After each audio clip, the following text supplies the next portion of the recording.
Deuxième partie pour la révision sur les fonctions.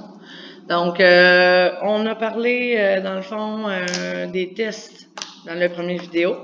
Donc, je vais juste rappeler que, dans le fond, les tests possibles, on commence par la multiplication, division, et si ces deux tests-là ne fonctionnent pas, on peut sortir, dans le fond, l'exemple pour aller calculer l'équation d'une droite mx plus b.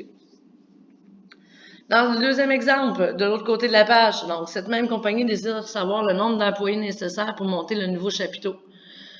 Ça arrive souvent quand on va l'utiliser. Et en fait, vous allez voir que si vous vous posez la question dans la tête, plus il y a de personnes, est-ce que ça va prendre plus de temps? Non. Sûrement que vous allez répondre, ça va prendre moins de temps. Plus il y a de monde qui participe au montage, moins ça va prendre de temps. Donc ça traduit le genre de situation rationnelle ou de fonction de variation inverse. Donc, il s'agit tout simplement de vérifier, mais le premier test devrait fonctionner. Donc, je dois avoir des traces de votre démarche, comme de quoi vous l'avez vérifié pour vrai.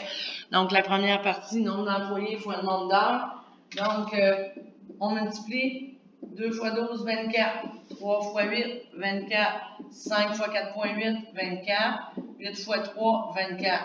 Donc, votre règle, très simplement, est y égale 24 sur x. Parce que vous savez que votre forme de base, c'est k sur x.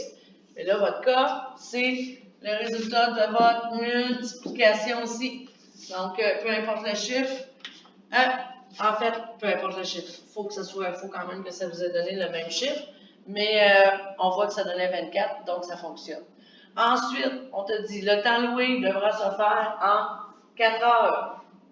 Donc, il faut quand même déterminer qui est le X, qui est le Y. Je sais que dans ce genre de situation-là, que vous remplacez le X ou le Y, ça va donner quand même le même résultat. Sauf que, dans un autre contexte, si vous ne remplacez pas la bonne lettre, c'est quand même une erreur majeure. Donc, faites attention à ceci.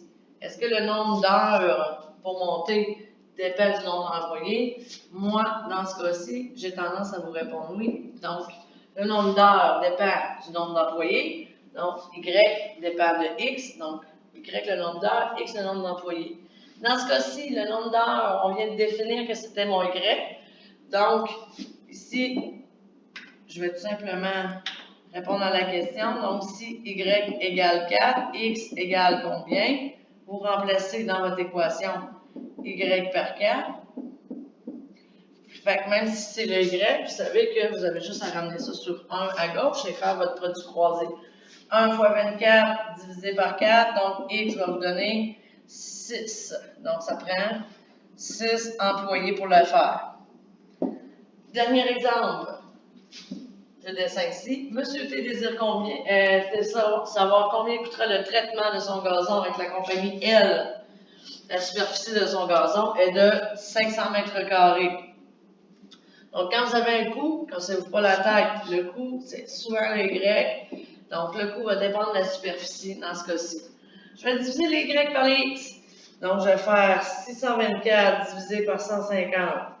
Donc, ça donne 4,16. Je vais l'écrire ici.